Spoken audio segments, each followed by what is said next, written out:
Sure. So just so you guys know, before we get started, we do have a board member on the phone. So I would just like to respectfully ask that we respect that and try not to have too many conversations going on at the same time. So we can let Kim Rose, who is on the line, be able to track with us. Okay, thank you all for coming. Before we get started with introductions, I'd like to recognize Dawn Klein. Stand up, Dawn. Everybody knows Dawn, but stand up anyway because we want to recognize her because she received the ILA Distinguished Career Award last Thursday at the ILA conference.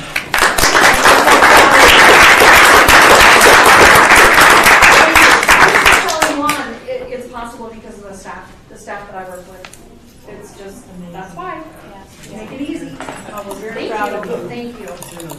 All right, what we're going to do tonight is we're going to do our introductions, adopt the agenda and the minutes, and then go right to the building project update so we can spend our time on that for the majority or all of the meetings. So let's just go around the table and everybody introduce themselves. Eileen, would you start? Eileen Robinson, Board Secretary.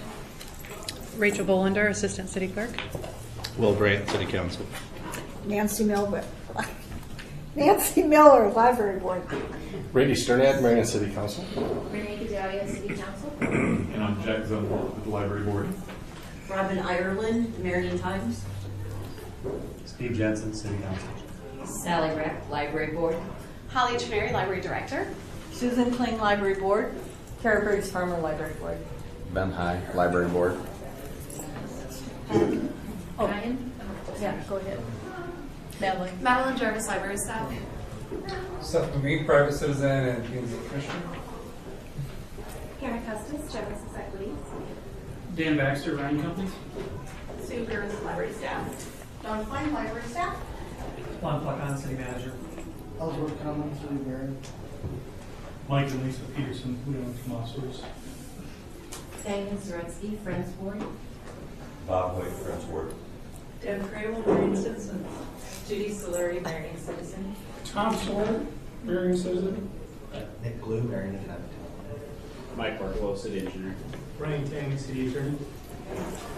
Once again, thank you all for coming. This is great. Can I have a motion to adopt the agenda? I'll second it. All those in favor say aye. Aye. All those opposed, same sign. Motion carries. And have you reviewed the minutes? And if so, can I have a motion to approve the minutes of the September meeting? Move we approve the minutes. Second? Anybody Second. Any discussion? All those in favor say aye. Aye. Opposed, same sign. Motion carries. And now I would just like to turn the meeting over to Holly for the start of our building project update discussion. Thank you so much. I don't do well with my back to people, so I'm going to stand up. Because when you're nervous, it's better to stand up, I think. So again, thank you all for being here. I'm so glad that you're here today. And I'd like to thank the council for coming, as well as City Manager Vaughn. We've all been working really hard over the last few weeks and thought it would be a good idea to bring the council and the library board together and just sort of do an update. I'm going to start with more of maybe what you guys aren't as excited about, which is my first 30 days. Just to kind of let you know where I'm coming from. When we actually get into the mixed-use project itself, I'm going to turn it over to Lon to help out with that because he's been around the longest and probably had the most updates. But I have just reached my 30-day mark, and the first 30 days have been extremely busy. We have had tons and tons of meetings. I have attended all of the council meetings since I started, plus a lot of staff meetings regarding our mixed-use project and just regular city business. I have been doing one-on-one meetings with my leadership staff here at the library, some of the other city leadership team. I have tried every morning when the library opens to be at the front door and open the doors and welcome the public as they come in. I've had a chance to meet with and introduce myself to a lot of the public and get some firsthand feedback as we've been going through. I've also spent time meeting one-on-one with all of the staff at the library since I've been here. And we had a tornado warning in the middle of all of that, and I got to experience probably something that a lot of library directors don't get to experience in their first 2 weeks, which is taking the entire library into the basement of this building, which we'll get to understand a little bit more about through my presentation. So I did pass out for you guys, super transparent here about my document. This is a memo that I shared with the City Council on Friday and copied the library board, just as a little bit of a pre-read so you can kind of know what I'm going to be talking about. I didn't do these in any particular order, so I have 1, 2, 3 on this list, the mixed-use project, the current building conditions, and then the future of library service in Marion. I would like to pretend that I don't need these classes, but I do. But I'm not going to go in that order. I'm going to start with number 2 on the list. Just so we can kind of start from the beginning and then work our way up. I also want to say as a disclaimer, I was working here as the previous library director. Every single person in this room has been around way longer than I have. So this is my first 30 days, the things that I've learned. If anybody has any additional information or if I'm saying something incorrect, please don't hesitate, my staff included, to jump in. But again, this is what I've been able to ascertain in the first 30 days. So just to start, we had in 2014 a needs assessment was done by the library director at the time, Doug Rayburn. He worked with a market research company, an architect, the library staff, all leadership at the time to talk about the future of the building. Just to recap, the building that we're in right now is 22 years old. We outgrew the building, and there's some people here that can attest to that, 10 years after the building was built. So that's about 12 years ago now. But about halfway through that tenure, Doug started looking at the needs of the building. And I will tell you that a big driver of Doug starting the needs assessment was the infrastructure and the mechanicals in the building started to fail. So that was 2014, 4 years ago. So I want to pull out for you guys, this is the big spreadsheet for those of you that want to follow along and give them our computer table space. This says 2014 needs assessment to 2018. As I've gone through the needs assessment from 2014, you guys will, and we have some copies if you guys want to look at it. It's been dispersed before. I know the council has a copy and the board has seen it. As you go through that, it has a lot of what you would expect in there. We don't have enough space, you know, the building doesn't flow the way that we want it to flow, that kind of thing. Those are not the things that I want to talk to you about today. The things that I want to talk to you about today are the major infrastructure issues that were identified in 2014 that are still with us today. And I'm going to say this with all due respect to those that came before me. They had the same message that I have now, according to all of the things that I've looked at. But these things have been delayed due to the expectation of new building, right? So everybody's like, oh, we don't want to do that because we're going to get a new building. We're going to hold off on that because we're going to get a new building. So I want to talk to you first about just where we are today. We don't have a new building. We know that, right? We're still working on that project and working towards that. But here's some things that I just want to make sure that everybody knows about, the public, the board, and the council as well. We'll start with this this divider. This is certainly not a big priority on my list, but you'll see some pictures as we go through here. And in just a minute, this program is going to get ramped up next door, which is a family program, and we're not going to be able to hear what's going on in this room. You guys can all see or look under you if you're there. There's really no sound protection between this room and that room. Not a big huge infrastructure deal for us, except we're probably going to just take it down. We booked this room out 3 months in advance. We have so many complaints by our folks that are trying to use these meeting rooms that it's not effective. It's kind of like we're selling snake oil to tell them that we have 2 meeting rooms because we really just have one. Very little business can be happening in this room while something's going on there. So this is sort of a notification of, at some point, we're going to phase out this wall, and that will affect our kind of our service. We will just have one room for community space moving forward because of the condition of that wall. I did some research to try to figure out even how to replace it, and I don't think that you can unless you build a building. Like it's a pretty intricate process. It's kind of warm in here. We are going to talk a lot today about our HVAC system. I'm just going to go ahead and just pull your attention to the bottom of this list and tell y'all what I know about our HVAC system. And maybe we'll pause our slideshow for a minute since we're on those pictures. The HVAC system itself in this building is okay. I mean, our boilers are 22 years old. The system itself is 22 years old. That's not really our issue. Our issue is that our control system for the HVAC system went down 2 years ago. What that means is there's no easy way to turn the heating and cooling off and the heating and cooling on. The only way to do this is through a series of breakers. Let me go forward here, just so you guys can get an idea of this. So you see here it says step 1 of 8, and it's pointing to that red lever. That is a breaker. Like you would have to flip the breaker at your house if your power went off. There are 8 of those, along with levers and gasket levers that turn on the water system that goes through here and does the heat. That is not a safe mechanism for my staff to have to turn the heat and the air conditioner on a daily basis. That has been happened, that went down about 18 months ago, 18 months to 2 years ago. At the time, we thought we were breaking ground on a building this year, and therefore we held off because we didn't want to sink the money into that project.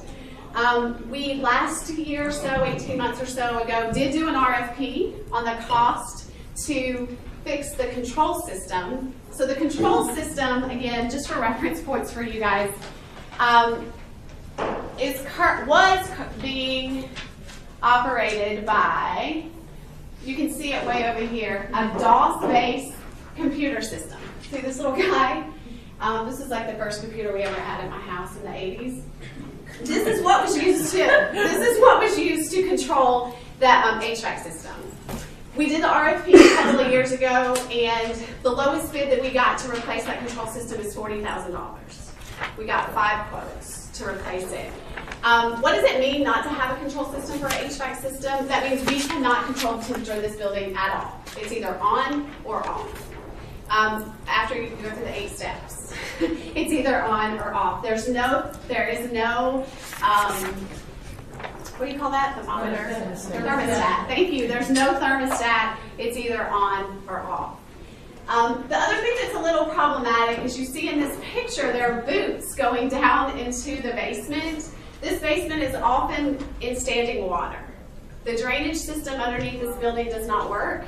So in addition to having to deal with electrical breakers, you also have to put on rubber boots to get to them. We do have our fire chief here today. She could probably explain some things about why that's not a good idea. But again, not the best scenario for our staff to have to turn on the heating and cooling system in the building. So this is something that I have been kind of pecking at, and I know those that came before me have been pecking at. As we go through these pictures, you will see the fact that we can't control the heat, especially in this building.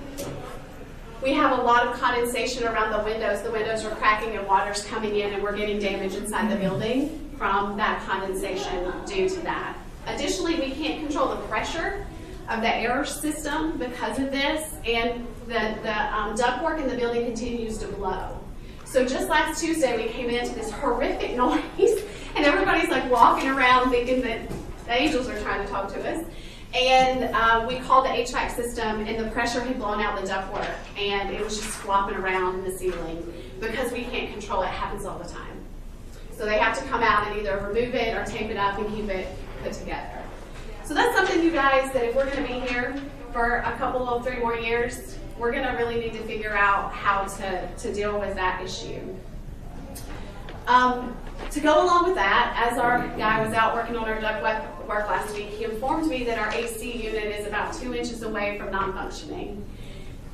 We have a slow Freon leak that has been around for a while. They have to often come out and refill our Freon, and we use R22 Freon, which is has been phased out over the last several years, and it will no longer be available after this year. So in the short haul, then R22, you guys know how this works. They did this a long time ago, I remember, when I was younger. It's going to be like the price of gold to be able to get R22 free on if you're going to be able to get it. So come this spring, there is an opportunity, there's probably going to be a need to address our AC unit. Why is that such a big deal? Because this library is the only heat relief location in the city of Marion. So we have Lynn County has designated the Marion Public Library as a heat relief station, and if we don't have adequate AC or no AC at all, we'll have to move on, and the chief will have to find another place for our heat relief system. We've talked a little bit about the basement and the poor drainage down there. We have a great picture of that. We have a broom. It's real scientific. This broom, the drainage system for this basement, the reason why it's problematic is because it's under this like 10-ton unit. You can't even see it. So when it gets clogged up, we have to take this broom and get on hands and knees and like scrub underneath there to try to get the drain to drain out, or the basement will continue to fill up with water. Now, as we go down the list, and we talked about the tornado warning a little bit earlier, that becomes problematic if we have, especially on a story time day where there's 60 kids in the building. If the tornado sirens were to go off and there were that much water in the basement on that day, we wouldn't be able to take them down there.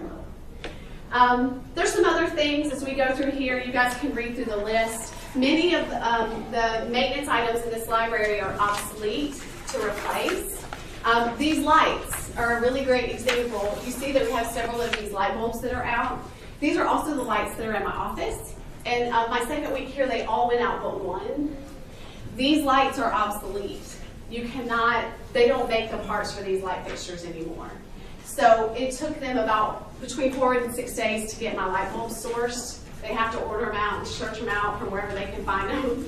And so it took almost a week just to get our light bulbs replaced because they don't make them anymore. The majority of the infrastructure items in this building are obsolete, and it takes days for us to get them updated. Can we take a break? Nervous.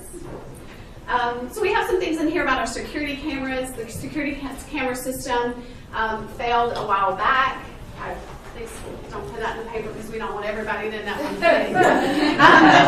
Our security cameras are not working, but the security cameras were really integral in the investigation that happened to the shooting out here on the street last year.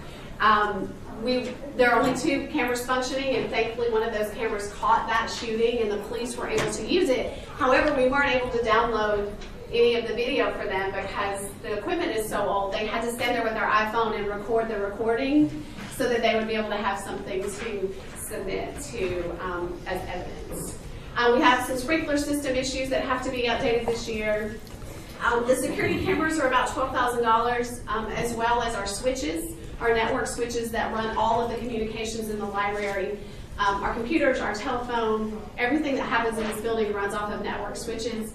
They both are dying, like hanging on with the thread, so they will both have to be replaced this year.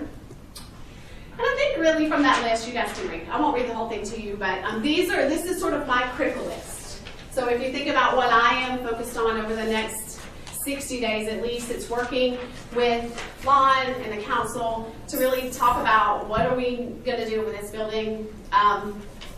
There's some pride issues, I think, with the building right now. Wallpaper peeling off, scratches, outlet cut, like things are just broken. We have furniture that have big holes in them. The carpet is kind of gross in most places. And we just feel like we want to do better for our community. So as long as we're staying in this building, we'd like to kind of spruce it up a little bit, take a look at what we can do to make this building function for the amount of time that we're in there. We can handle that stuff, but it's going to take some dollar investment to get us where we need to be to continue to provide service in this building. So I want to make sure everybody knew that.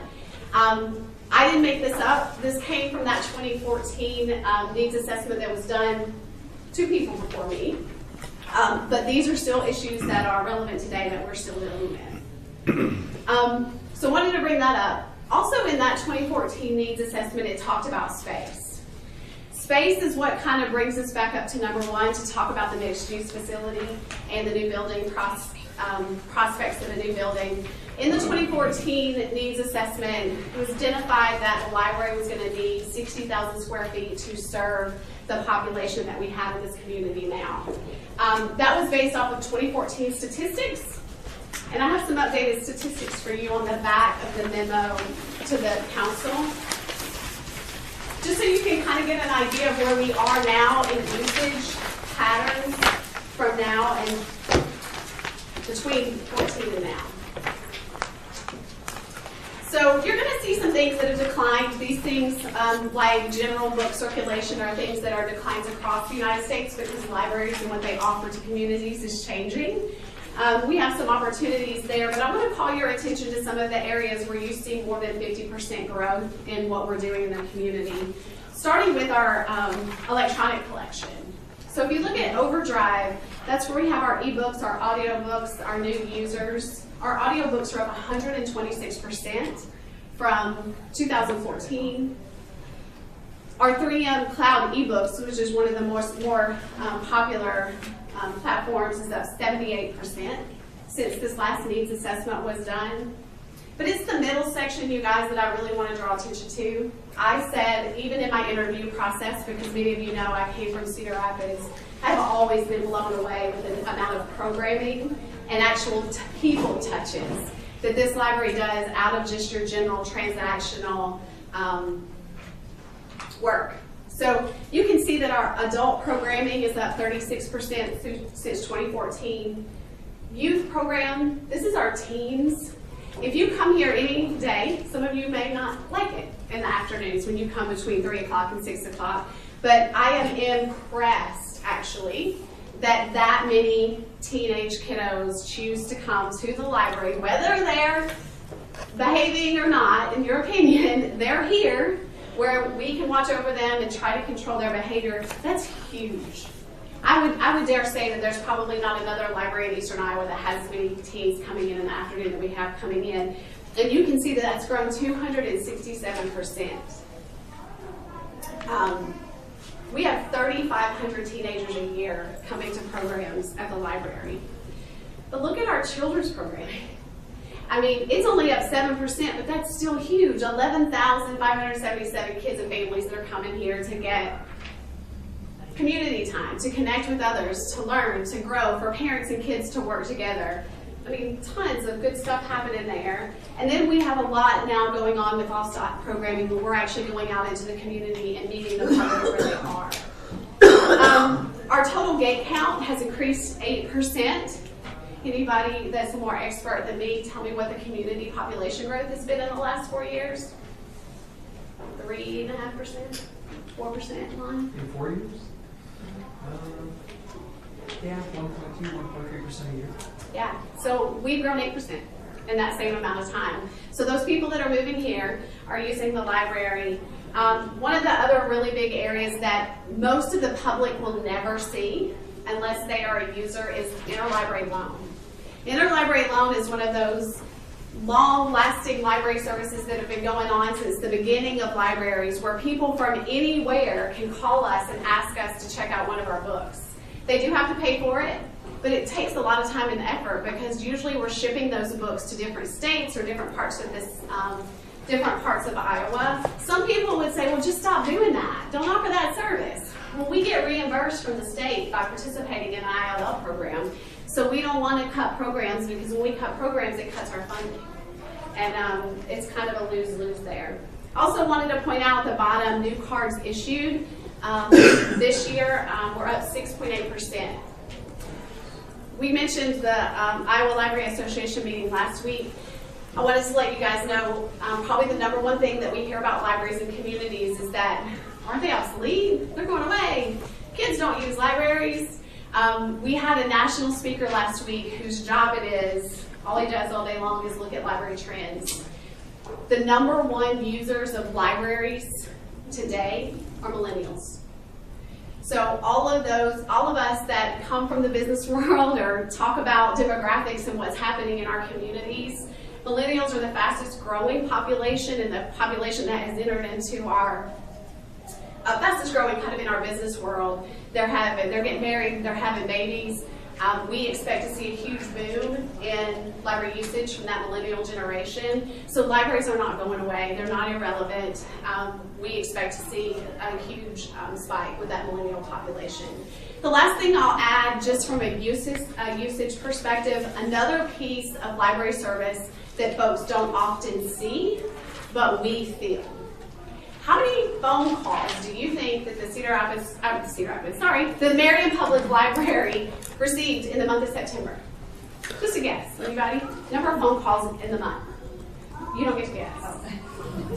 You too, Lon, but Dawn does not. Anybody? Just a wild stab. 15,000. Oh, not quite that many. How many phone calls do you get a month, Will? Would you say 5,700? So we received 4,770 phone calls in the month of September. That's huge. That's 160 phone calls a day, rough estimate. We don't have one person that just sits there and answers the phone. We have lots of people answering the phone. As you read through the list, we have issues with our phone service in the building, those types of things. So I wanted to just kind of talk about the 2014 needs assessment, show you guys the stats of how much we've grown since 2014 and why I believe that my spreadsheet is important for us to deal with as long as we're in this building. The last thing that I'll add very quickly is on my number 3, I talk about library service for the next 20 years. I know that many of you came today to hear and get an update about this mixed-use project and the building project that we have most closest to us on our horizon. As a library director, that's not my job. My job is to think about the next 20 years of library service. And as I stated before, in our 2014 needs assessment, it stated that we needed 60,000 square feet to serve this growing community for the next 20 years. We've already exceeded a lot of what that needs assessment addressed. And our mixed-use project is only a 48,000 square foot project. So I don't want to mislead anybody to think that I am just singly focused on this project and this is our end-all be-all. I have to help this board understand that we need to be looking at 20 years of library service in Marion. We need to be preparing for the future growth of this community. And the mixed-use project may be a part of that, but it's not the end of the story. We have to think, and I'm big part of why I wanted the council to be here today to hear this, is we need to know where else library services needs to be in the community. There was some talk at one point that we would do some stuff with the Y, but there are wards in this city that are not getting full library service right now. And we need to hear about that, and we need to look into that and see. So I'm proposing to my board tonight, after this discussion, that we update our needs assessment. And I would like to partner with the architect to understand what our current needs are moving forward, and with the mixed-use project being a part of that, so we can really understand where we're going. The worst thing in the whole wide world that can happen to us is that we move forward with the mixed-use project and act like that's the it for the library, because it's much bigger than just that space, and we need to start having those conversations now so that we set everybody up for that conversation moving forward. Questions for me so far? My face is so red, I know it. I'm hot and nervous. Okay, so as far as I'm concerned, I'm going to turn the majority of the mixed-use project conversation over. Lon and I are going to kind of tag team that a little bit. I did print out, again, for those of you that are here, this other big sheet. We've been doing a lot of work in the city manager's staff. Oops, that's the wrong one, so sorry. It's a smaller one. But a 2-page, smaller timeline. You don't know I really like Excel. But this is, we started trying to paint the story. We recognize that we have a big story to tell about the mixed-use project. I've given you a little bit of the history and why we are where we are right now with this building and what we need and what the future needs are going to be. But we're also starting to put together the bigger story for the council, for the library board, and for the community. And this timeline that I put in there is just the beginning of that. Rachel printed one for the council. If you can't remind me, you might be able to read a little bit better.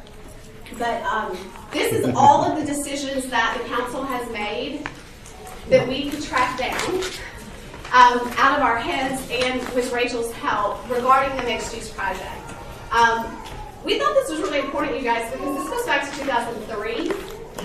It's 2018, just as a reminder. This conversation has been going on for a really long time. So it's easy to talk about what's happening right now and what happened 2 weeks ago and what happened 3 weeks ago or 3 months ago. But we wanted to remind everybody that this conversation has been going on for a really long time. The plans have been in place for a really long time, and we're at the moment now where some really key decisions have to be made if we're going to move forward as it pertains to the library. I'm only going to speak on behalf of the library. On the back of the council memo, nope. There's another sheet in here that's an email from our architectural partner that has the key decisions that have to be made moving forward for this project to move forward. And from there, I'm going to turn it over to Lon to take questions or to expand on what I've said. We did not plan this. So. Well, thanks, Holly. I hope, if nothing else, one of the things that Holly's presentation has done for you is help you to understand why, when you look back at the needs assessment and you look at the work that Joe Huberty did to evaluate renovations to this building and expanding this building versus the cost of going new, why the report led to the idea that really starting over was probably the best direction to go. One of the things that I do want to say, though, is that I've been very careful to say that past library boards did not make bad decisions with this building. They had a budget that they were trying to stay within at the time, but in the early to mid-1990s, there were some things going on in the community and nationally that nobody just really prepared for. Marion, if you looked between about 1960 and the mid-1990s, Marion was on a nice, slow, projectable growth path. We really hadn't seen a whole lot of change in that numbers really for 30 or 40 years. And the only time Marion had seen real explosive growth was actually after during the nationwide suburban boom after World War II. But then all of a sudden, 1995 hit, and Iowa as a whole started to change. People started to gravitate towards urban centers, moving in from the countryside.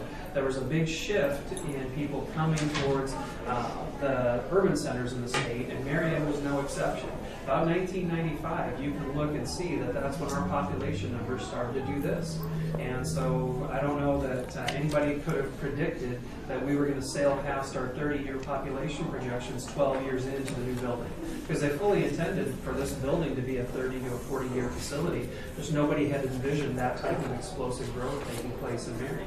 The other piece was the internet. I think I got my first dial-up at home in 1995 or 1996, but nobody really, I think, at the time understood how much that was going to change not only the use of the library and the way that people consume information, but simply the physical infrastructure.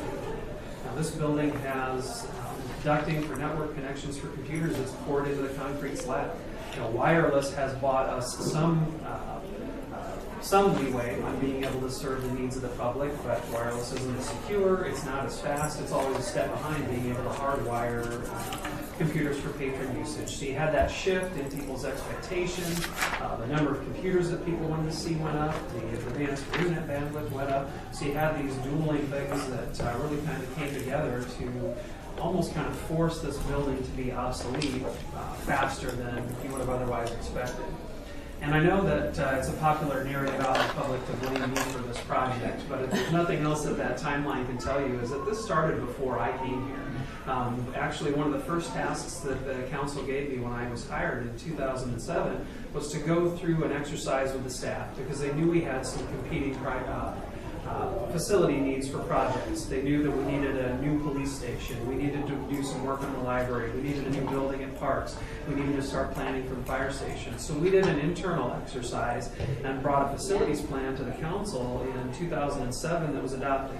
The police station was the #1 project. The library was the #2 project. New maintenance facilities and headquarters for Thomas Park was the #3 project, and then Fire Station 4, or Fire Station 3. 4 came up later. And so that's what we started working on. So we got the police station done.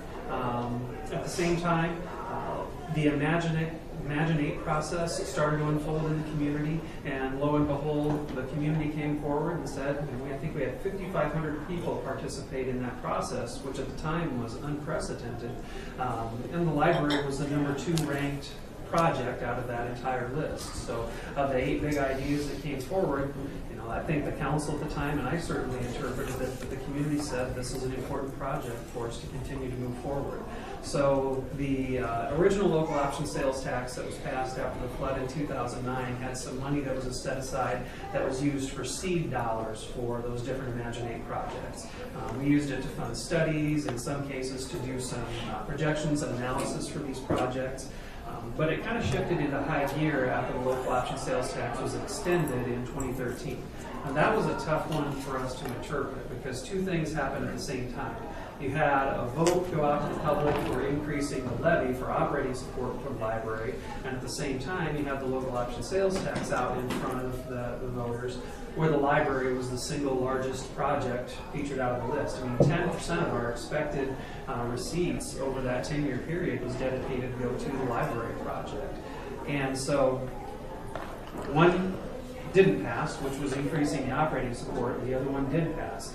And me being me, I looked at that and said, okay, so the public is telling us that we want a new library, we want better library services, but we don't want you to increase our taxes to pay for it. So that does not leave you very many options. I wanted to start taking a look at how do you take a library project, or really any city project, and use it to leverage private investment.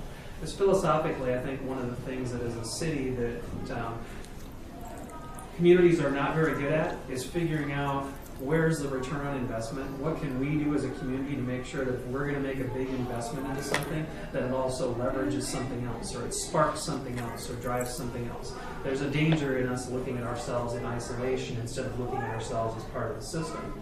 So also in 2009, you had the Central Corridor Project study going on. I think a lot of people in the room will remember how that one unfolded. We learned a lot of lessons about how to communicate with the public during that, and how to make sure that we got our message out. But the upshot of it is that and the whole pretext of that plan was to develop a new transportation corridor to shift some of the pressure off of 7th Avenue so that we had a long-term better route for people to make their way through town, but then also to provide a footprint for Marion to be able to grow the uptown area. Our uptown is awesome. I don't want anyone to think that I don't think it is, but it is sized for a community of 8,000 people. It's just, they're older historic buildings, and other than the occasional one like the library here and the city hall where you take down a bunch of small buildings to put up a bigger one, it's not really urbanized very much. So when the plan for the Central Corridor was adopted, it was very strategic. The area between 7th Street and 15th Street, the 2 roundabouts, was designed to create the urban footprint of what we would expect to see for an uptown area or a downtown area for a city of 50,000 people. Marion's growth did slow down a little bit with the economic slowdown in 2008, but in recent years it's actually started to ramp back up again. We got down to the point where I think our low point was around 120 to 140 housing units that were built in the year. Now we're back up into the 200s, and if you start layering in some of the multifamily on top of that, we could be hitting 300 very, very soon. Our peak year was 2006, where we had about 350 housing starts. So we saw a little bit of a dip, but unlike a lot of communities where it just flatlined or stopped, Marion never saw that. People continued to build here even though the economy wasn't very good, and now it's accelerating. As we started working on it really in earnest in 2004, that's when we did the original facility needs assessment. And I hope I've been clear whenever I've been talking about this, that we don't have no expectation that this is going to meet all of our needs. We've talked many times about the need that we're going to also need to be talking about a branch at some point in the future. And I don't want to put words in the library board's mouth, but I want to paraphrase a little bit about the decision to invest here and to stay here, because it was a consideration to just look somewhere else in the community and talk about building an entirely new facility. But there was a very strong sense in the library board that the downtown uptown location of this building serves a lot of people that would be very transportation challenged to be able to get out to an area, say along Tower Terrace Road or Echo Hill Road or somewhere like that, even further east out of the community on a larger parcel, and that it was a commitment on the part of the library to stay here to serve the populations that otherwise would have a very difficult time accessing library services, knowing that at some point a branch could be built, or we could work in cooperation with another project to do a branch that would allow us to serve those other areas of the community. So that was very strategic, and at the meetings that I attended where they talked about that, there was a lot of passion for making sure that the library maintained a continued significant presence in areas of town. So in between those times, City Hall was built and opened up in 2006, and the city slowly started to look for opportunities to acquire the block in between, knowing that City Hall is planned to be a 3-story building. The infrastructure, foundations, systems inside of it were designed for it to go to 3 stories, and that when it went to 3 stories, parking would be needed. And so that's always been, at least since that point, a long-range plan to have parking in between the 2 facilities. When we started looking at options for either expanding the library or building, we looked at options for going to the west and putting a 2-story addition on. But as the architect really started to dig into it, ran into a lot of the things that are giving the staff over here fits right now for controlling the building. It needs a wholesale update. And every dollar that you spend on renovation is dollars that can't be spent to increase your square footage. And so the conclusion of the architect was that the most cost-effective way was to look at starting over. Initially, we weren't talking about the mixed-use project over here. We were actually looking in between this building and City Hall, figuring that, if we're going to start over with a building, let's look at doing something over here so that they can continue to operate. We move into the new facility across the street, and then this building is open for redevelopment. Then the opportunity for a local purchase of the Notto property came up, and we started to say, hey, look, there's this plaza idea out there that came about in the branding study in 2014. It's got some potential great synergies with the library. We can really look at an opportunity here to make the library the literal hub of life in the uptown if we look at moving across the street as part of that project. And so that's when that alternative really started to get looked at in earnest. We did do an RFP for the redevelopment of this site. The redevelopment proposal was for another mixed-use structure on this site. You start looking at the 2 in tandem. What do you need to support them? Parking. So that's when we started having the public discussions about doing a parking ramp at the facility on the lot in between. So we are at a point where the council's going to start having to make some pretty significant decisions on the direction of this project. But I think it's important for people to know the context that, it's been a decade to arrive here. I know that one of the things, though, that folks like Mike that have business decisions to make need is certainty. This isn't just something where the goalposts can continue to get moved down the road. We've got to be able to let people know what the decisions are and what the plan is going to be for the project moving forward. And from my standpoint, it's critical that the library board and the city council need to be joined in their vision for what's going to happen with the project. To that end, what we really need to know on the staff side is what information are you going to need to feel comfortable with making those decisions. We know that there's some stuff that we owe you on laying out the full financial plan, what the parking scenarios look like, but we also need some feedback from the library board and from the elected officials to know how to structure that. And the first one that's going to be in front of us really is decisions over here on the size of the footprint of the parking structure, because that drives a lot of what we're going to talk about, drives the budget, drives the alternatives that are going to be available for businesses in the existing Marion Square Mall that might be looking for a landing spot. So there's some critical pieces that are going to be coming to the council in the next couple of weeks. My role here today was just to hopefully help everybody understand that where we're at with the staff is not just something that's been arbitrary or not thought out. It's built on the foundation of all of those decisions that have been made starting in 2004 and leading up until today. But I also know, especially for those of you that were more recently on the council, this might be the first time you're hearing a lot of that, and we have to make sure that we're doing a good job of equipping you with that information so you know why those decisions were made and what was made and kind of where we're at. Questions or any comments from library I just want to say that, you know, we as a board have been very aware of issues with the building, and as other city departments do, we've scheduled all of these replacements over the years. I mean, we haven't just let the building fall apart. We've just been waiting for this to happen for so many years that now we're at a critical point. I mean, we had scheduled replacement lighting and replacement of the heating system. You know, it's just now, it's at. Any other board comments at this point before we go on? And this, I'll just comment that that's not, that isn't unusual. One of the things that I don't think people appreciate enough about the city staff from a lot of our departments is that they don't complain. They just suck it up and do the job. The police department was going through something similar at the PD before we built a new building. And if you that were in there, if you remember the kiddie pools collecting water in the atrium every time that it rained, it's something that the staff does. They know that sometimes you have to make do. And they're very good at doing that. They don't complain. They're just adaptable, and they figure out a way to get the job done. But at this point, you know, we're a good 2.5 to 3 years beyond where we thought we would be. And so, you know, we have some critical decisions to make on how much do we want to invest in this facility to make sure that we've got a good, safe, clean facility for the public and a good working environment for the staff. Balancing that with what the expectations are for what needs to be put into a different one. Can you explain to me what is holding up the parking,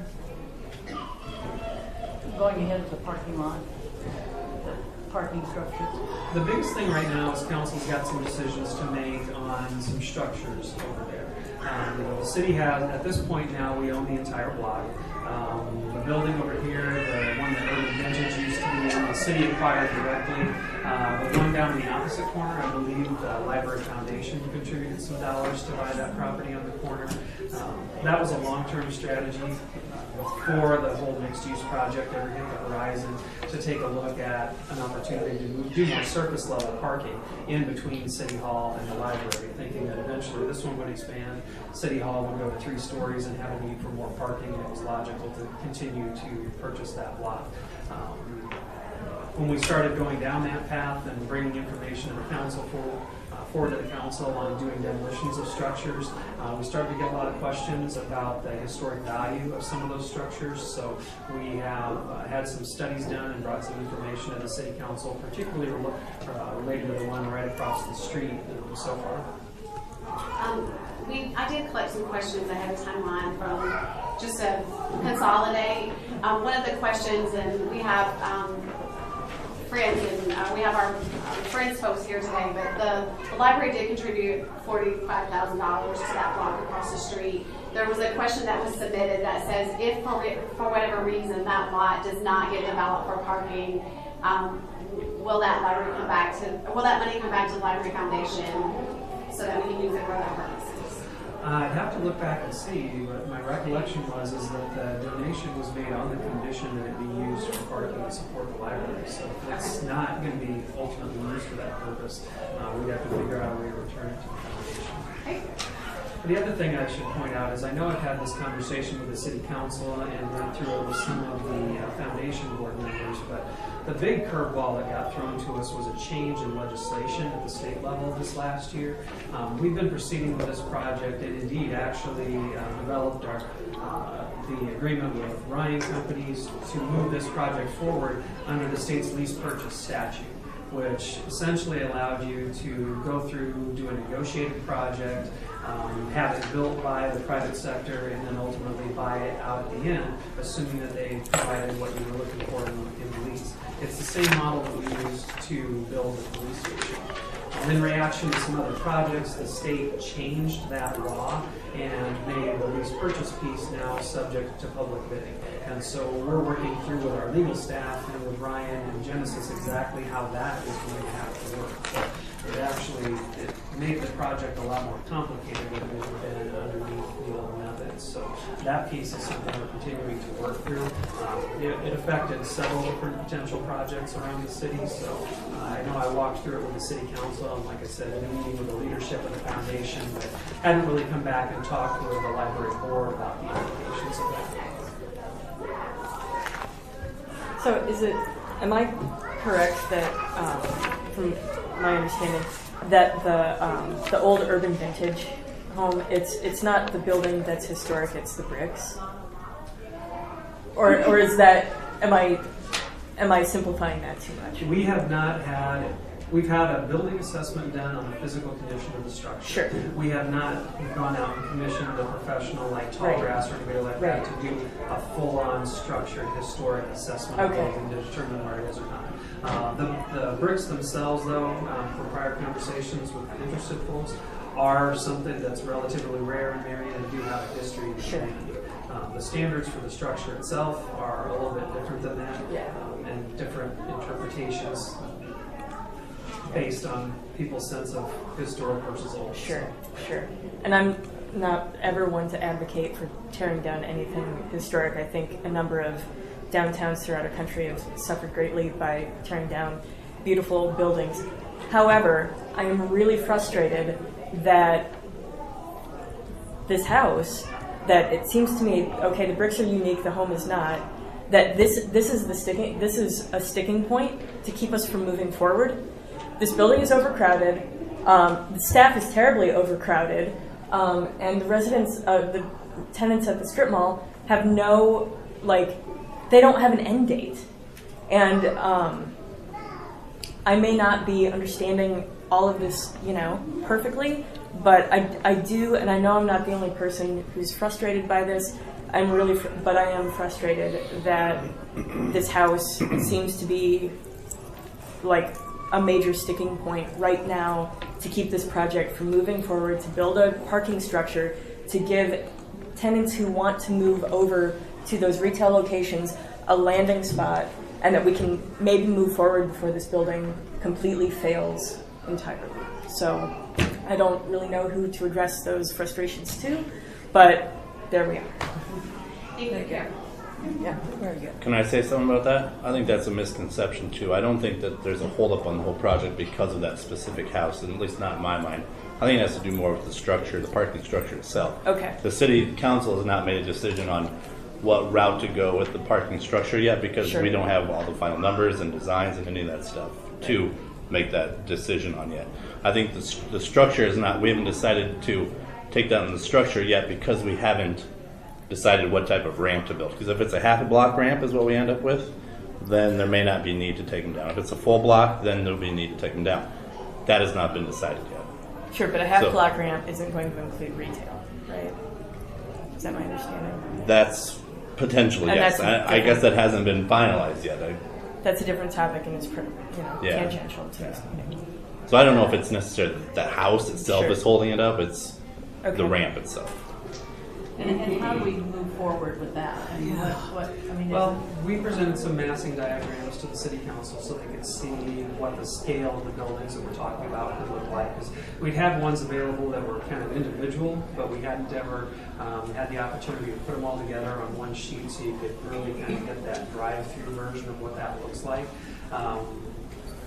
There are some implications of half block versus full block. When the original project was conceived and brought forward, I think we always envisioned it being a full block ramp because that gives you the most potential for future parking places.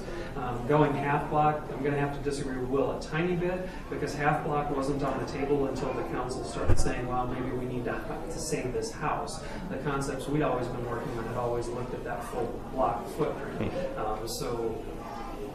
There are some decisions that do need to be made on the parking ramp itself, but we need some direction from council, I think, on just how aggressively we need to pursue that. There's a third option out there that you're asked about, doing an L-shaped ramp, kind of a two-thirds or three-quarter block ramp that we have not explored yet.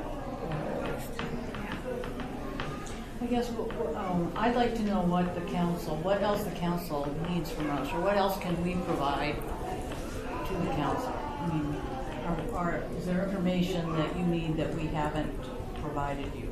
I mean, our purpose today was to try to explain where we are in terms of service and why we need a new library, and how long it's been going on, and the issues that keep mounting up here in this building. But if there's other things that you need, we'd be happy to try to provide those.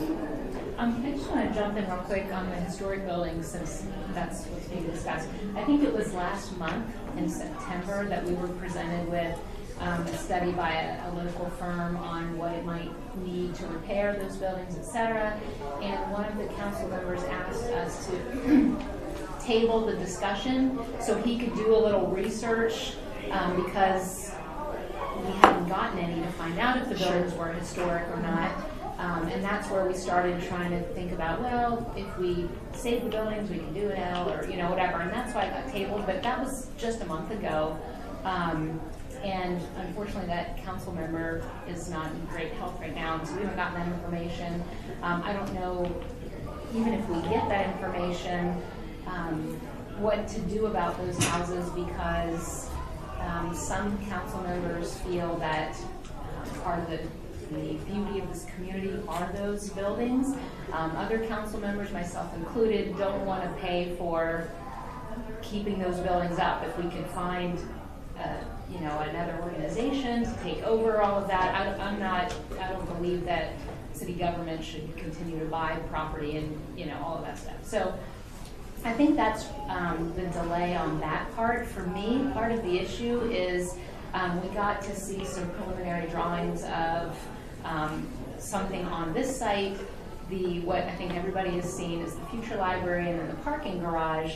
I would like to see total dollar amounts, what comes first, is parking free, who's going to run it, just a timeline and how it all syncs up together. I don't want to, in silos, approve one thing without knowing how the other stuff's going to work, so I'm looking for the cohesion of it all. Some of that might be my newness on the council this year, and this meeting's been helpful.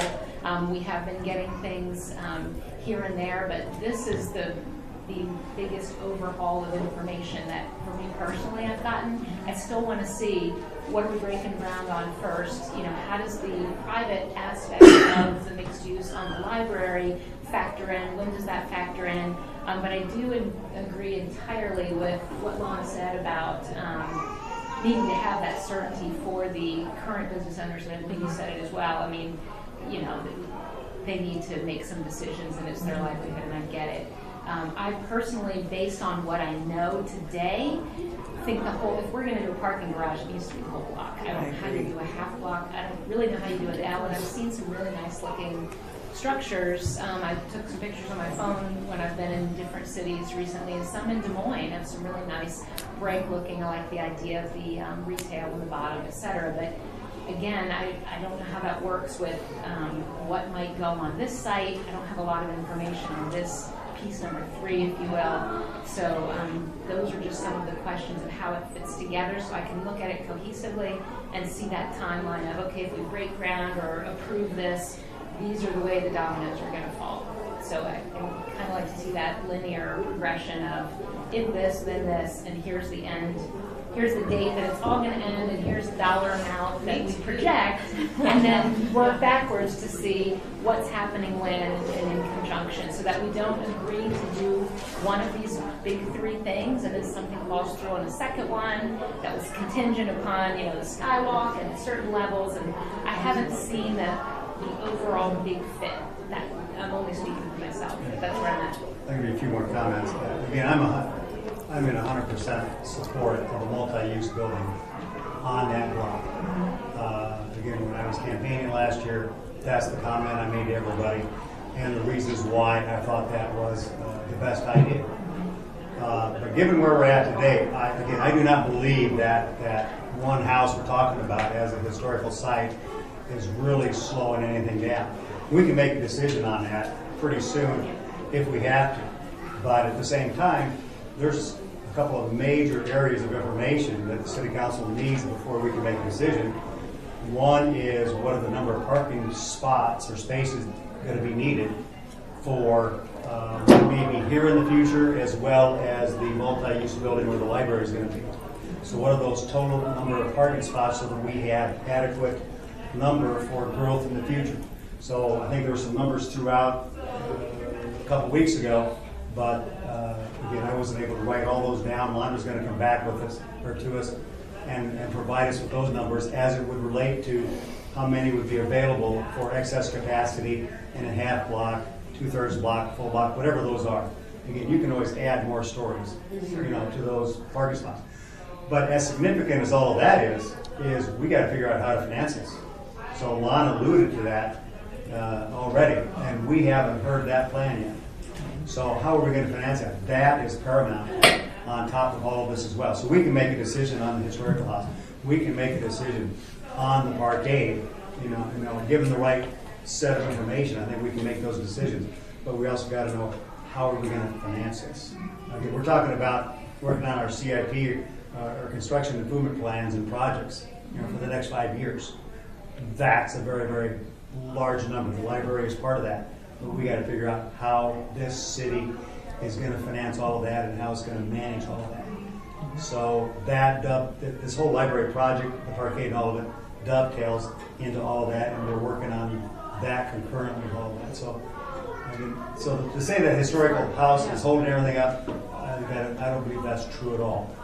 Again, it can run parallel with all these other decisions that we're still waiting on information so we can make the overall decision on the parkade, and then as well as how to finance the whole project. And unfortunately, that's one of those implications of the change in the lease purchase legislation, is that it kind of took off the table what would have been the least expensive way to be able to do all of these projects. So now we're working with our bond counsel and with our economic development legal team to figure out, okay, if Plan A isn't something that we can do anymore, how do we structure Plan B? We know we can get there. I mean, there are ways that we can get there. It's just which one is going to be the second best financial option for us to be able to move this forward. And so that's what we're working on now. So can Steve Everson or someone come up with those different plans as to how many parking spots? And didn't we at one point have some figures for how many parking spots would be needed for the Genesis project, for the apartments in there? Didn't we have a number there? And we kind of know how many we need. So it's a matter then of if there's something on this block. Are we close to having those numbers so we can bring that to the council? Yep. And we do have a parking study that was done by Park Cedar Rapids on the operations of the RAM. I've asked them to do some updates on it because it was based off of a full block RAM. And so I wanted them to take another run through those to see if there are any implications on if the footprint were to shrink to a half block, how that affects their numbers. The early indication was that there was only about a 30 spot swing between a shorter full block ramp and with retail underneath, and then the taller ramp that was parking on all floors. The big thing that you're giving up is you're giving up that potential to add to the future. Because, we do reach a point where we don't want them to be any taller because of fire response, and it starts to really get out of scale with the uptown. And even as it is, I know one of the things that we were concerned about on the staff side is how tall the buildings were going to be. But one of the good things is that older buildings, historic buildings, have taller floors, and so you can go into a 4-floor modern building at about the same height that you have on a 3-floor older building. So you get some advantage to that. And then we're also taking advantage of the slope difference between 6th Avenue and 7th Avenue to get some extra height in there. So we know, as a board, our next steps are going to be continuing to look at the building and knowing more about the timeline and looking towards the future with the needs assessment. Those are things we'll be discussing. But who can you give us that other timeline, or where do we get the other timeline for when you see these things happening?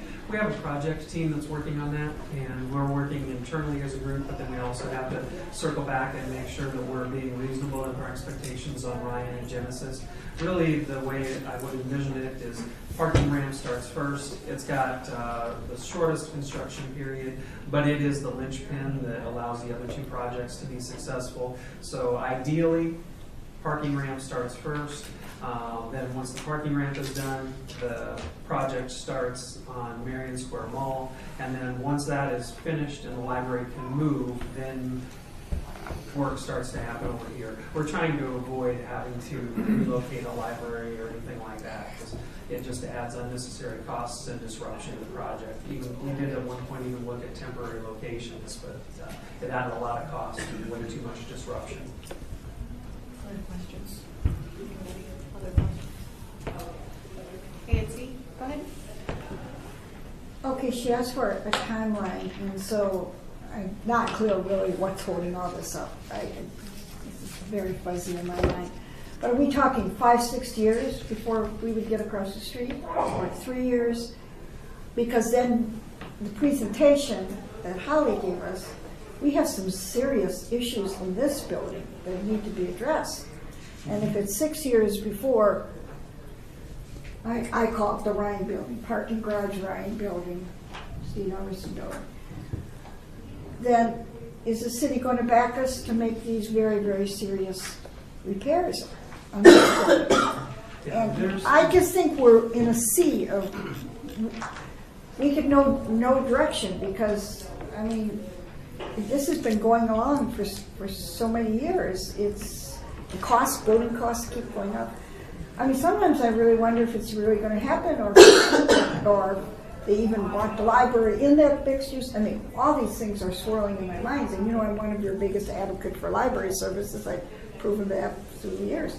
But I am just mystified at, and then the latest wrinkle, the house. And now we're going to go half lot or full park. I mean, multi-use buildings and parking lots are being built all over the country.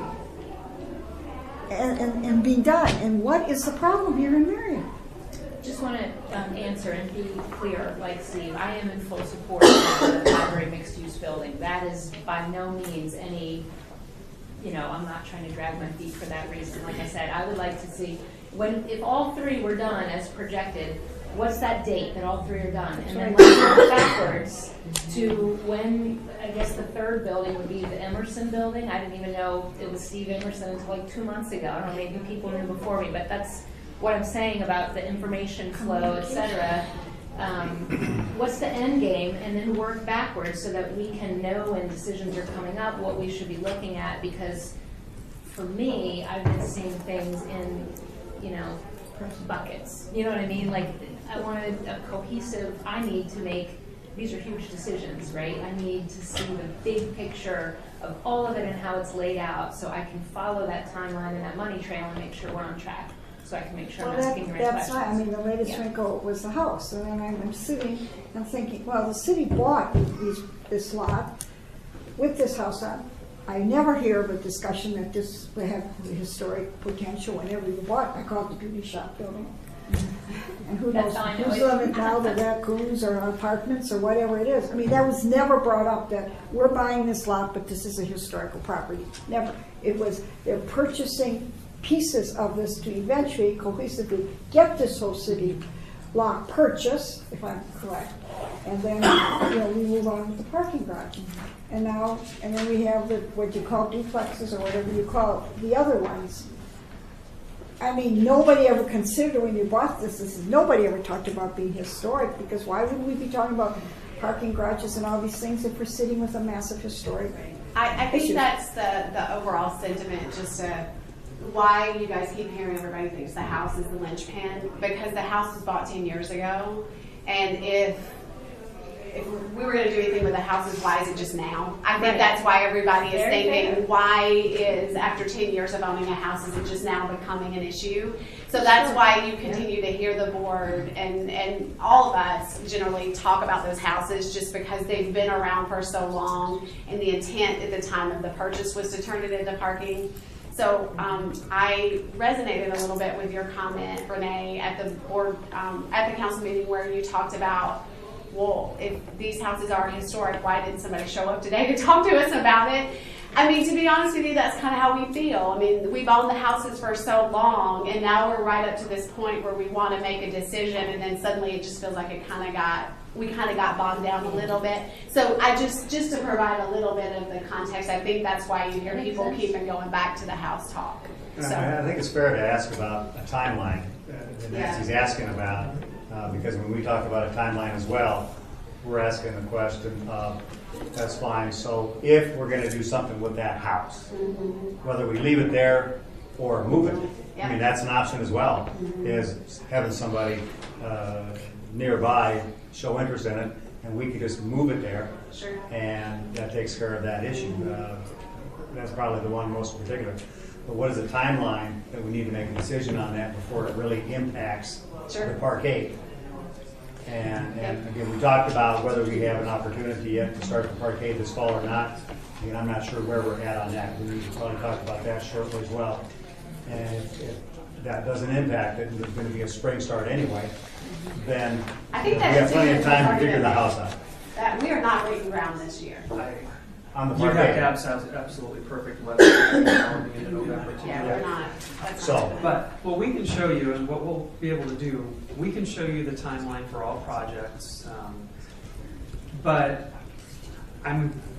we can't tell you that we're going to start on February 2nd on this one. So we can show you that from go date, that it's going to take 3 years to get all 3 of them done, or 3.5 years to get all 3 of them done.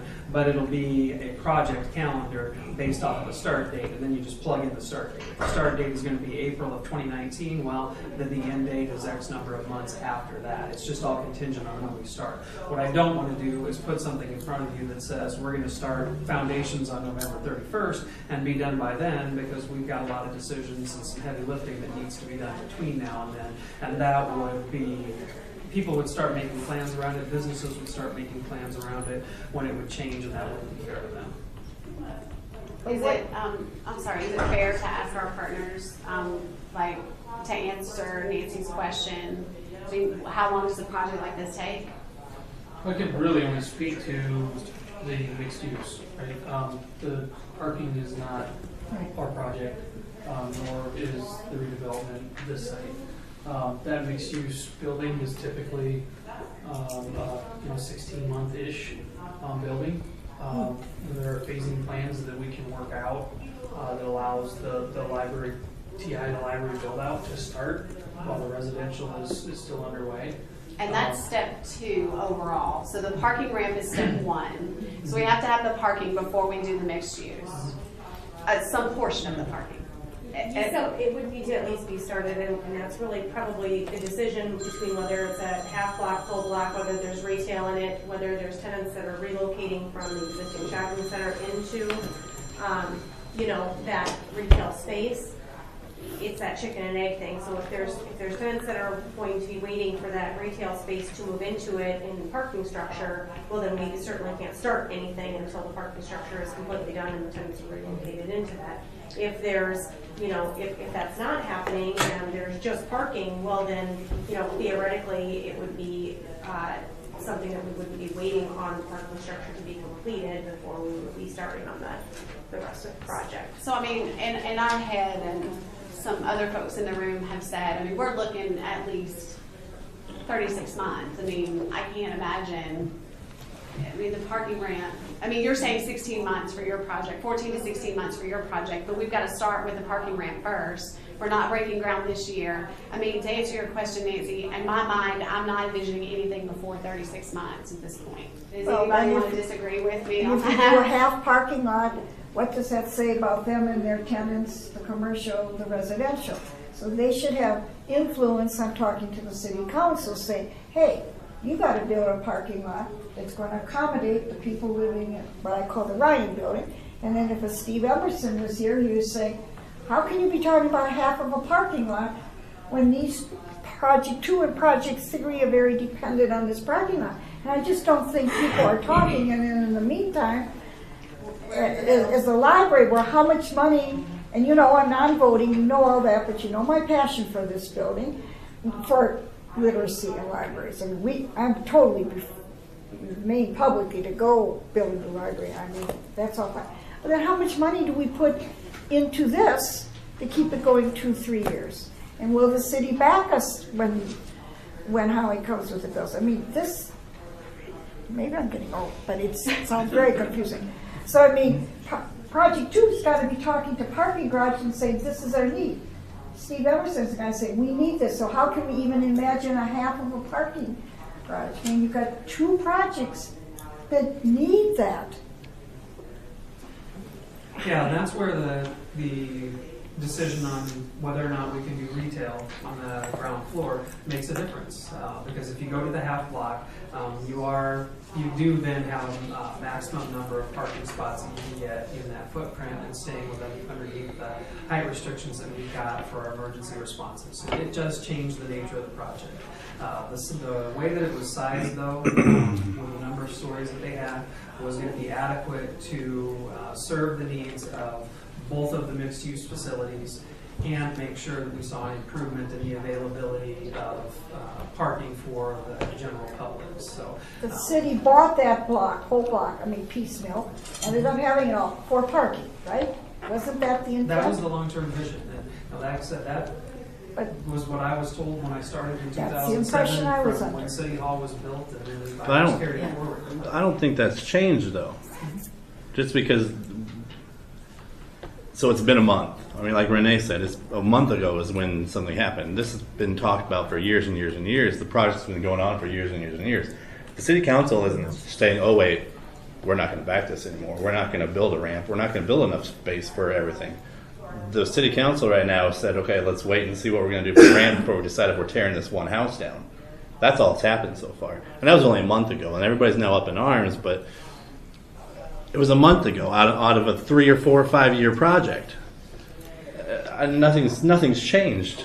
I think just But in nothing's the, changed. I think just in the since it's been such a long project, and all of a sudden they go, oh well, maybe. But it was only a month ago. Understand that, but I think that because it's been such a long process, and like I was the last person who I at least helped run or co-owned the business that was in there, and my ex-wife lived up there for a long time, and to hear that everyone was even thinking about keeping that was like, wow. That seems like granted it's right away and there's things that are going to happen, but seems like such a colossal waste of already a drawn out timeline and money that, we all want to use on moving the city forward. So I think that while, yes, it may have only been a month and that may resolve itself quickly, when people heard that, they all went, wait, you're going to do what? It's way out in the community. Yeah, and so again, I think to your point, Will, there were a lot of people had their bets on the house, right? Like all of everybody's eggs were in that one basket. And it just kind of goes back to what I said. I think I absolutely appreciate what you said about it being a month. Again, just thinking about sitting in the position that we're sitting in and looking at that house for 10 years. And then all of a sudden, out of nowhere, somebody comes up and says, wait a minute, just because it had always been the plan. And I think that it's not just the house across the street that I think that threw everybody through the loop, but I think that night when the house on the other corner of the block got thrown into that, I think that's really what put everybody over the edge. We all knew that 525 was going to be a topic, but when 12th Street became a topic, I think everybody was like, wait a minute now, this is kind of it's kind of growing legs a little bit. So I think from our perspective, at least mine, I understand where the council was in making that decision last month. I think having this conversation is to try to you guys are letting us know where you're coming from, and I think this part is saying, look, we've been doing this for 10 years. Sure. We've been looking at this house for 10 years, and now it's not just that house, but this other house that we had plans and approval to tear down, now we're not tearing down. And I think Deb's already trashed that house. So I just want to, I just Get the other one, Deb. I think, get the other one, just Deb. to respect it. I think John has. Yeah, Mike was first. Still on John. Mike was first. Yeah. Last time I was here, Carmen, I kind of got on you, and I just want to publicly in the meeting to say, hey, if there's anything I can do to make that right, you just let me know that's positive for the world and the project or anything. Whatever I felt we were doing wrong, I don't have the right to do that. So,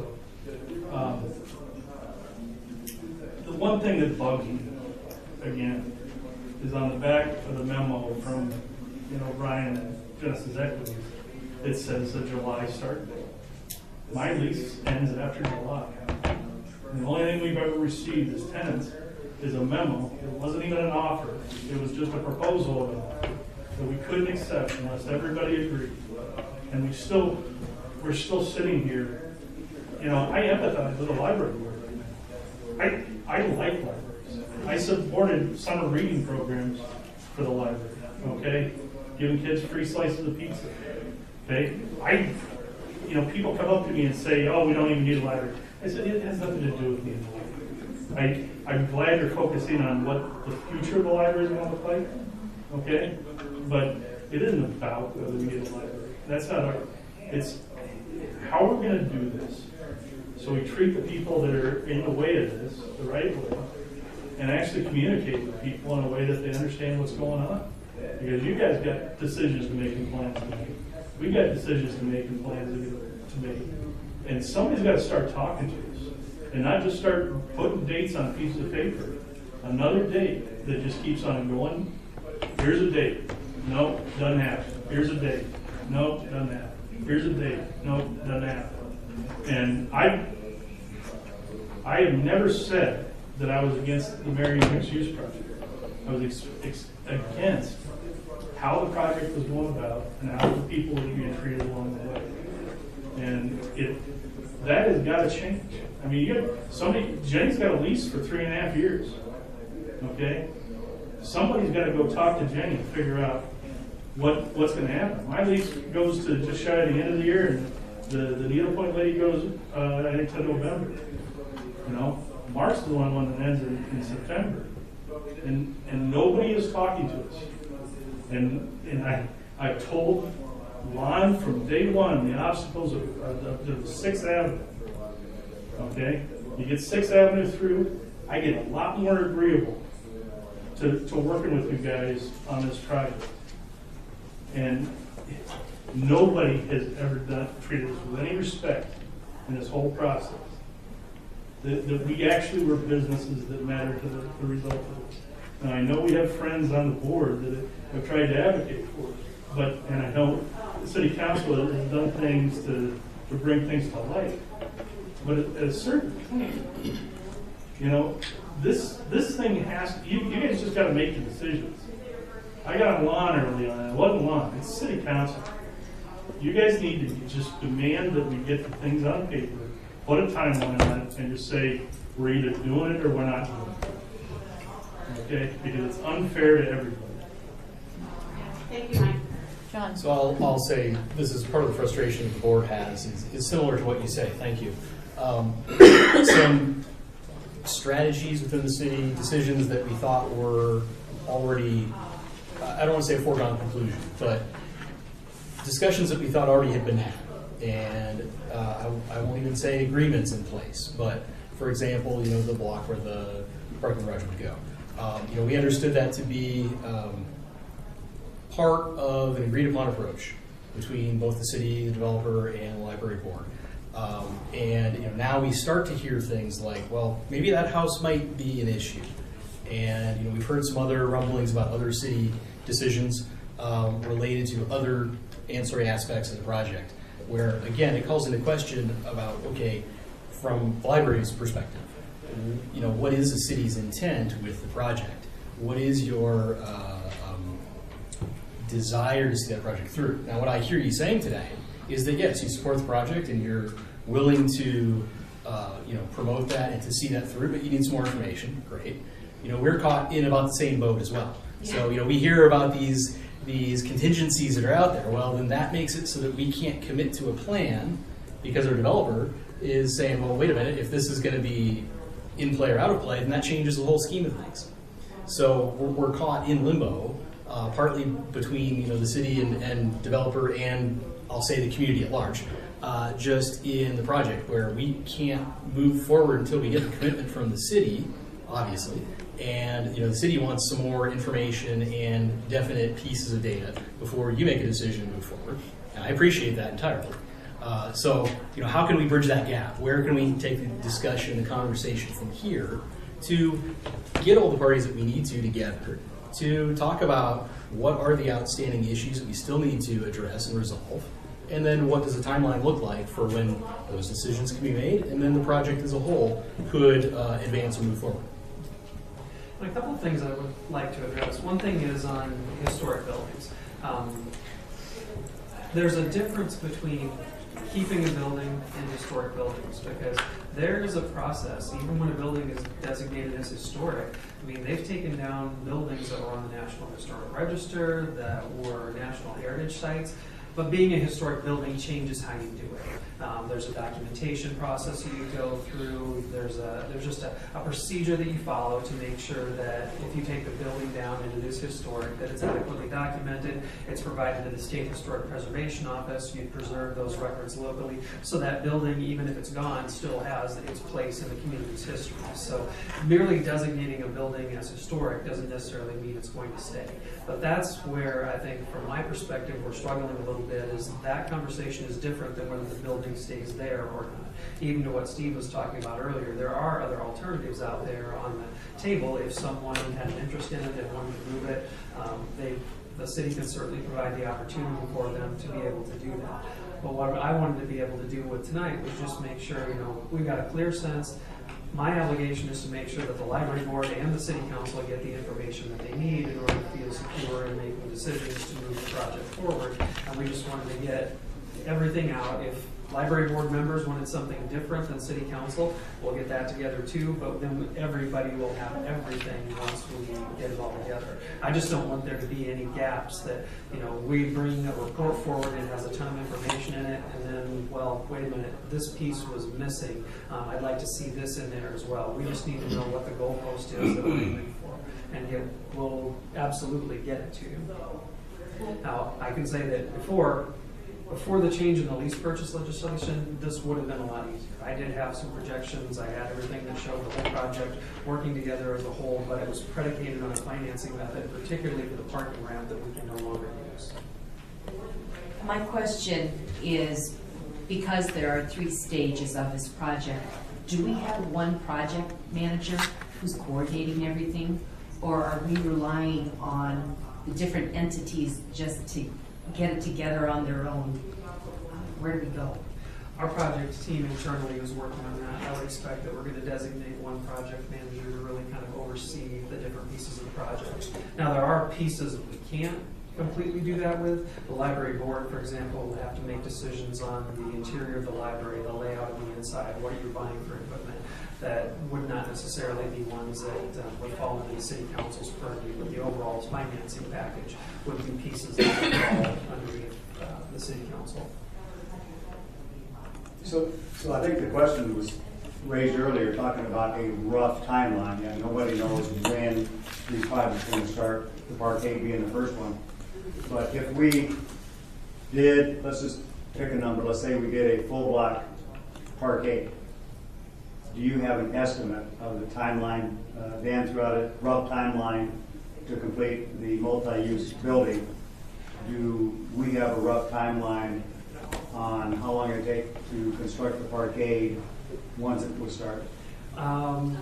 It's going to be either a precast or a cast-in-place structure, figuring around 10 months for construction. It's faster than the mixed-use facility. So I think my 36 months is pretty accurate.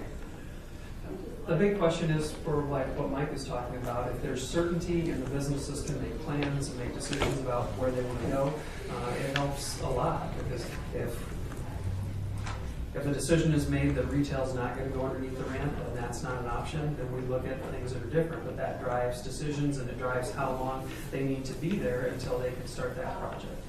If landing spaces are available earlier, or options are made available that people can exercise before that, the sooner that building is emptied and the more their construction schedule could overlap with the parking land. And then in the meantime, how do we move forward with making this building functional for the next 24 to 36 months? Like the HVAC isn't going to make it. Yeah, I mean, the HVAC's not going to make it. There are some things I do want to say on a happy note. I'm not all doom and gloom. There are lots of things that I've been working with the staff on, and some information that I was able to gain from my predecessor in the room, and we have ideas of what we can do with the space in the interim. We are going to make the best that we can make out of the space that we have in the interim, and there are things that we could just do cosmetically. I have a couple of quotes that I'm hoping to share with the library board yet tonight after this part of the meeting is over, to get some help in just trying to reimagine and rework the space that we have to make it a little bit better. But to Kara's point, there are just some things that I can't do that with, like the HVAC system and the lights and the things that are becoming obsolete in the building. So those are where the decision points for me are going to have to be made. I know $40,000 in the grand scheme of the city budget is not a lot of money, but it's $40,000. And it's still low. I know. I mean, relatively speaking, especially money that you're not going to get back and you can't take with us. Things like our security cameras and our switches, we can pick up and carry along with us. But you know, retrofitting all of these light fixtures so that we can keep lights on, we're not going to take those with us. So those are the decisions that I'm most concerned about as we move forward, that I think are going to have to be made and addressed within a 3-year period of time. We don't have a choice. So, any other questions? Was the information that I provided helpful? Was this good information? Anything else that we can continue to provide statistics-wise? I'd be happy to give anybody a tour if you haven't had it.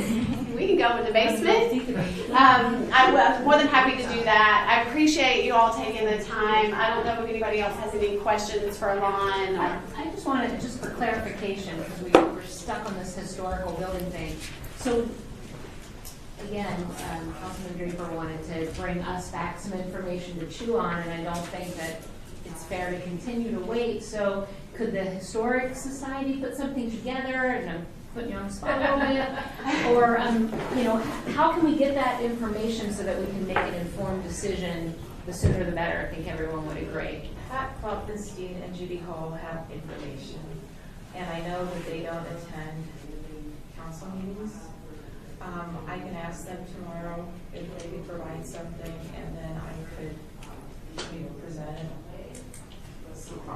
Even if it doesn't get presented, but we get it, just so that we can digest it, and then it can get on. Then what are we in October, November, early November? Okay. I don't know how the agendas work, and I don't know if it's appropriate for me to ask for that. I think that's got to come from the mayor or something. But obviously, that's the linchpin right now is that decision, and there are many others that will be made along the fold. But I think that everyone would agree that's it does meet tomorrow morning at 7:30. So that's perfect time. That is good time. If a couple people are interested, it is a public meeting, so anybody can come.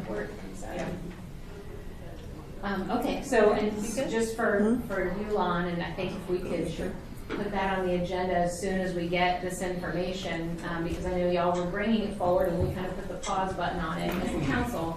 So the quicker we can revive that with information from Judy and Stuart. Believe me, there is more to that house than it was just a small. I think we're looking for information not only from a historical standpoint, but there's supposed to be effort put out there looking for a party that may be interested in relocating the building as well. So the city council is not committed and fixed on leaving it there. That's an option, I think but that, also moving it. So, I think that Dave Crockett has that information. So I agree with the comments here. The library needs to know what the timeline is to make decisions. The tenants need to know that as well. Steve, there is a difficulty with moving. I think you probably know Ron. It is a double brick. Yeah. Double brick wall. Yeah. Which would make it very prohibitive to move. So I think the estimates have been like what I've heard, 150,000.